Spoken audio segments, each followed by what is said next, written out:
ஈஸ்நாத் சுவாமி பாடுபட்ட முதலாம் ஸ்தலம். திவ்யேசுவே, உமை ஆராதித்து வணங்கி உமக்கு நன்றி அறிந்த தோத்திரம் பண்ணுகிறோம். இயேசுநாதரை சாவுக்கு தீர்வு எழுதுகிறார்கள்.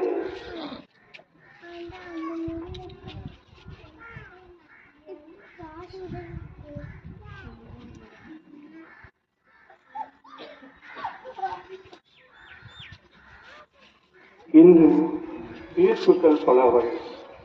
நேர்மையாக போராடுவதற்கு கிடைக்கும் தீர்ப்பு சிறை. அநீதிகளை தட்டி கேட்டால் கிடைப்பது அடி உதை. நேர்மையாக நடப்பவருக்கு கிடைப்பது அவமானம். ஒடுக்கப்பட்ட அடிமைப்பட்ட மக்களின் வாழ்வை பாதுகாக்க எந்த ஒரு நபர் குரல் எழுப்பினாலும் அவர்களுக்கு கிடைக்கும் தண்டனை நம் இயேசு நாதருக்கு கிடைத்த தீர்ப்பை போன்ற தண்டனை.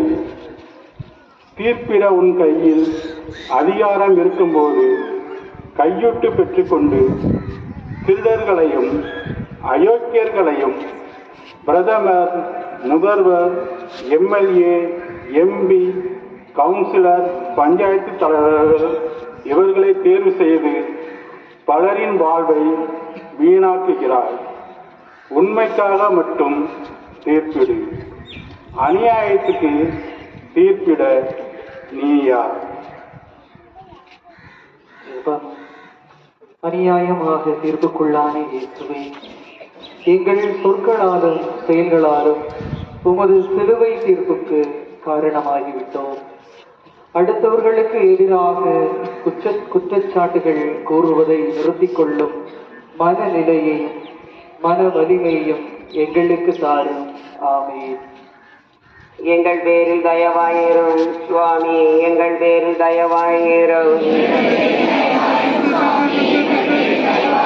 மரித்த விசுவாசிகளுடைய ஆன்மாக்கள் சர்வேஸ்வரனுடைய இரக்கத்தினால் நித்திய சமாதான திரளை பாரக்கடவனே.